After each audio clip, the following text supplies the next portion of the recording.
কে?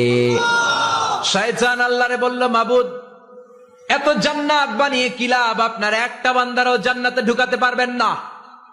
আমারে বানিয়েছেন জাহান্নামী, আমি আমার সর্বোচ্চ চেষ্টা দিয়ে আপনার সবগুলা বান্দারে জামাতে জাহান্নামে নিয়ে একসাথে ঢুকবো। পারলে জাহান্নাম আরো কয়েকটা বাড়িয়ে বানান। আল্লাহ বললেন, কেন কেন? শয়তান বলে, লা আকুদান্না লাহুম সিরাতাকাল মুস্তাকিম। আপনার বান্দা জামাতে নামাজ পড়তে যেতে চাইবে, ওখান থেকে ধোকার ওয়াসওয়াসা দিয়ে আমি গানের কনসার্টে নিয়ে যাব। তাফসির মাহফিলে কোরআন শুনতে যেতে চাইবে, ধোকা দিয়ে আমি মদের আড্ডাখানায় নিয়ে যাব। ওয়ালা তাজিদু আকসারাহুম শাকিরিন, একটারেও জান্নাতে ঢুকাতে পারবেন না। চ্যালেঞ্জ দিলাম। আল্লাহ বলল, শয়তান তুই আমারে চ্যালেঞ্জ দেস? আমি তো সব রাজার বড় রাজা, মহারাজা।